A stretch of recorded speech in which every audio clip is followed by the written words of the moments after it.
खुलुमबाय आं मुनिन्द्र महिलारि नोंथांमोनखौ महिलारि wide angle YouTube चेनेलाव बरायबाय।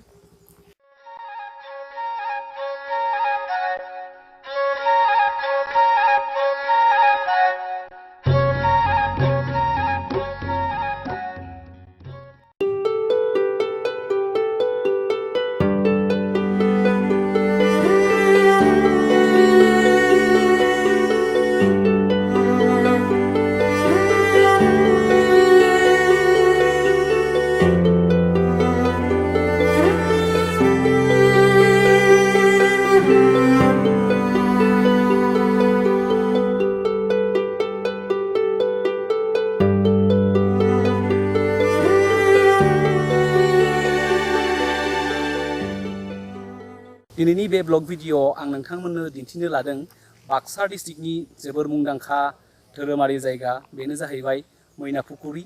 बे मैनापुखुरीयाव आं सफैदों। दानिया बे जायगानिफ्राय गासै 700 मिटाराव बे मन्दिरा दङ।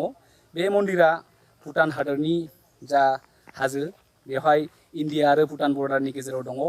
नोंथांमोननो दिनै मैनापुखुरीनि गासै नुथायखौ बे भिडिअआव दिन्थिनो लादों। लोगोसे गासै नायगिरि नोंथांमोनखौ भिडिअखौ जोबजासिम नायनो थाखाय गुरैयै खावलायनाय थाबाय।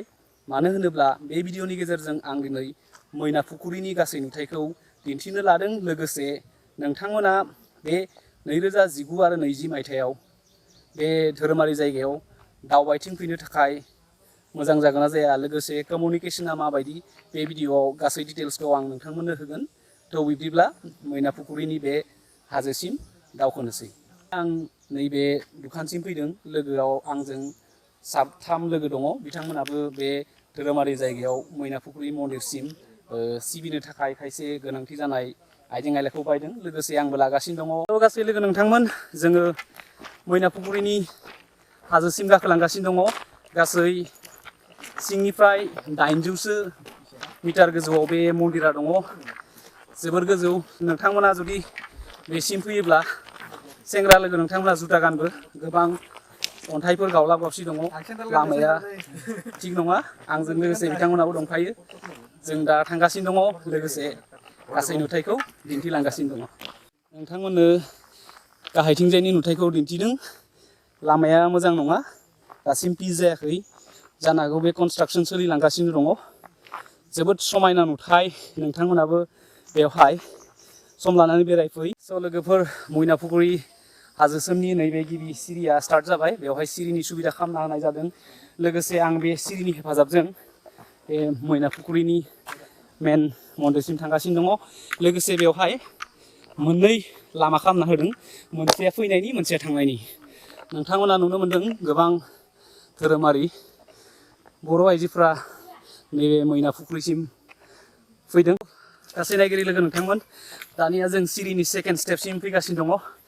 सान्दुङा जोबोर गोसा, अब्लाबो नोंथांमोननो खस्थ' खालामनानैब्लाबो भिडिअखौ दिन्थिजोबनो लादों।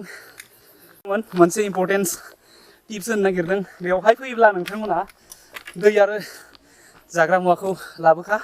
बेवहाय गोबां एनार्जिनि गोनांथि दं। लोगोसे गोलोमनायजों माने मोदोमा सिग्लाबजोबलांबाय। दानिया दैनि गोनांथि जादों, नाथाय दैखौ लाबोनाय जायाखै।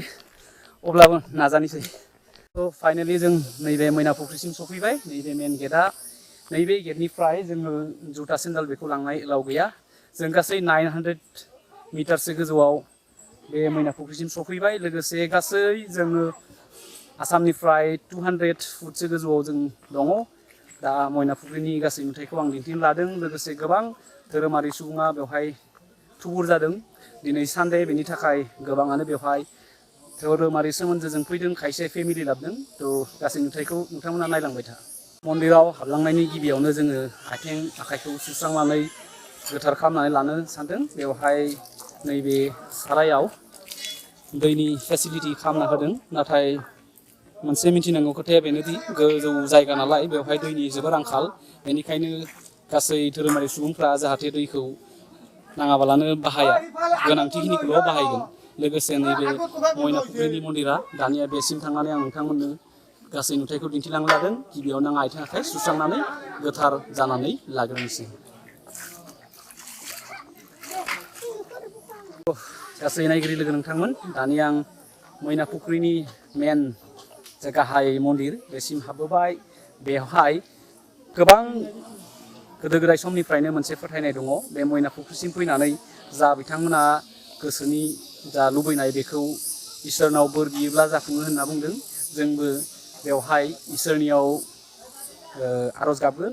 मैना फुख्रिनि जा गाहाय मन्दिर बेनि मोखांनि नुथाय बेवहाय हिन्दु धोरोमारि मन्दिर बेयो लोगोसे बेवहाय गोबां फिसा फिसा मन्दिरफोर दङ। बेनिनो नैबे मैना फुख्रिनि गिबि मन्दिर।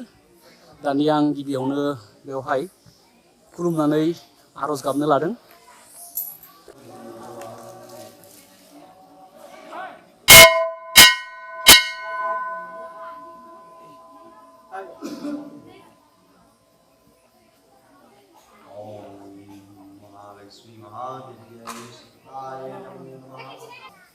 उसके ऊपर व्यवहार करके आ रहे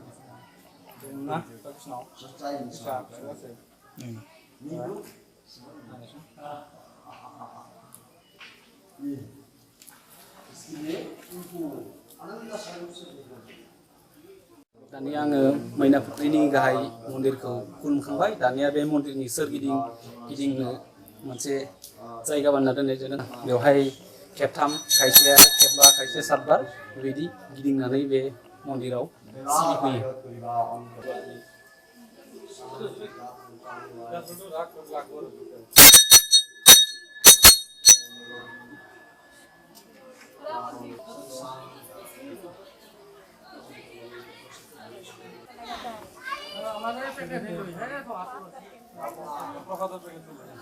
नों मिथिगौ जेनिबो जेथिंबो जेरैबो नों जाबाय नुवाथारि, नों जाबाय महरगिरि, नों जाबाय गोहोनिगिरि, नों जाबाय सोरजिगिरि, नों जाबाय फालिगिरि, नोंनो अनसायगिरि, नोंनो बोरनिगिरि, राहानिगिरि, दे आफा सोरजिगिरि बोराइ बाथौ।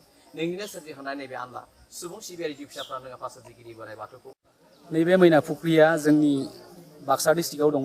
बे बाक्सा डिस्ट्रिक्टआव जोंनि जा बिटिसि सोरखार बिथांमोना बे मैना फुख्रिनि सायाव एसे नोजोर होना नायदिङोब्ला मोजां जागोन। मानो होनब्ला नोंथांमोना नुनो मोन्दों नैबे मैना फुख्रिनि गाहाय जा मन्दिर बेखौ जोबोर मोजाङै कनस्ट्राक्सन खालामनानै लुफुंदों। बेबायदिनो जोंहा आंगोनि बर' धोरोम जा बाथौ धोरोम बेनि मन्दिरा औवाजों हेबनानै दोननाय दङ। स' आं बे भिडिअनि गेजेरजों गुरै खावलायगोन जाहाथे बिटिसि सोरखारा बे मैना फुख्रिनि बाथौ थानसालिखौ मेगनाव नोजोर होयो। लोगोसे फिउचाराव बेखौ मोजांनिख्रुइ मोजांसिन दाफुंनायनि खाबु लायो, लोगोसे खाबु होयो। मानो होनब्ला बियो जोबोर मुंदांखा पिकनिक स्पटजों लोगोसे बियो धोरोमारि जायगा। बेवहाय गोबां दाब दाब हादोरनि जायगानि सुबुंफोर फैयो। बेबायदिनो जोङो जोंनि आंगोनि जा बर' हारिनि बाथौ धोरोम बेखौ सारा बुहुमनाङै गोसारहोनायाव बे जायगाया मदद होगोन।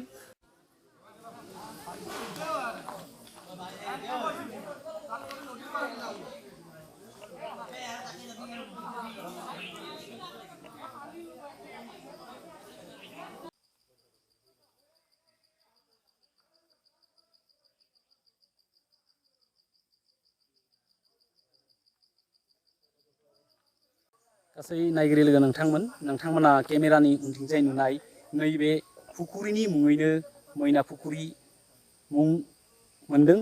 बे गोथार जायगाया गोदो गोदाय आबै आबौनि दिननिफ्रायनो सोलिबोगासिनो दङमोन, दासिम सोलिलांगासिनो दङ।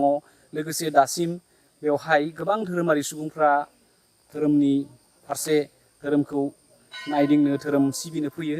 दानिया बे मैना फुख्रिनि जा दै बेयो सोमोनांथाव। मानो होनब्ला एसेबां गोजौ जायगायाव बे दैनि फुख्रिया राना, बेयो मोनसे धोरोमजों फोथायजानाय खोन्था। स' गासै नायगिरि लोगो नोंथांमोन दानिया मैना फुख्रिनि गासै नुथायखौ नोंथांमोननो दिन्थिबाय, लोगोसे आंबो नायदिंबाय। थारैनो बे जायगाया जोबोर समायना, सोरगोजों खम नङा। मानो होनब्ला बेबायदि निजोम जायगायाव बे हाजो सायाव बेबायदि धोरोमारि मन्दिर थानाया जोबोर सोमोनांथाव। लोगोसे बेवहाय जोंनि आंगोनि बर' हारिनि बाथौ धोरोमनि जा थानसालि बेबो दङ। दानिया नोंथांमोननो आं बुंनो सानदों बेयो जोबोर धोरोमजों सोमोन्दो थानाय जायगा। बेवहाय नोंथांमोना फेमिलि लानानै फैनो हागोन। लोगोसे कमिउनिकेसना जोबोर मोजां, नोंथांमोना फै। लोगोसे बे धोरोमारि जायगायाव नोंथांमोना फैयोब्ला जा स्टार्टिं बेनिफ्राय गोजौ 200 फुटसो गाखोनांगौ, बेनिखायनो थाबायनो हानायनि एक्सपिरियेन्स थानाया मोजांसिन। लोगोसे उन्दै गथ'फोर फैयोब्लाबो थाबायनो हानाया मोजां। लोगोसे बे मन्दिराव फैनानै आं थारैनो दिनै जोबोर गोजोननाय मोन्दों। बेवहाय कमिउनिकेशना मोजां, नोंथांमोना फेमिलि लानानै फै। लोगोसे बेवहाय पिकनिक स्पट हिसाबै फैनो हायो, नोंथांमोना बे मन्दिरखौ दर्शन खालामनो फैनो हायो। थारैनो बेवहाय दिनै मन्दिराव फैनानै गासै नुथायखौ नुना गोसोआ गोजोननाय मोन्दों। आसा खालामो नोंथांमोना दिनैनि बे मैना फुख्रिनि सायाव लानाय जा ब्लग भिडिअ बेखौ नायनानै मोजां मोनगोन। लोगोसे भिडिअआ गोलाव जादों, नोंथांमोना हाजासे बे मैना फुख्रिनि जा ब्लग भिडिअ बेखौ शेयार खालाम। लोगोसे मोजां मोनदोंब्ला लाइक खालाम आरो इयुनाव बेबायदि आंगोनि बर' बिमानि रावजों बेबायदि ब्लग भिडिअ नायनो थाखाय महिलारि वाइड एंगल इउटुब चेनेलखौ साबस्क्राइब खालामनानै बेल नटिफिकेशनखौ अन खालाम। बेबायदिनो जोंनि बे बड'लेण्डआव थानाय मुंदांखा जायगाफोरखौ बे ब्लग भिडिअनि हेफाजाबजों आं सारा बुहुमनाङै गोसारहोनो हाबाफारि लादों। बे हाबाफारियाव जुदि नोंथांमोना आंखौ साबस्क्राइब खालामनानै आंनि बे चेनेलखौ हेफाजाब होयोब्ला इयुनाव साबसिननिख्रुइ हामसिन भिडिअसफोरखौ लाबोनो नाजागोन। बिदिब्ला दिनैनि बे मैना फुख्रिनि सायाव लानाय नैबे ब्लग भिडिअखौ बेखिनियावनो दोनथ'बाय। आसा खालामो नोंथांमोना चेनेलखौ साबस्क्राइब खालामनानै आंखौ हेफाजाब होगोन। गोजोन्थों। जै बर' हारिनि जै।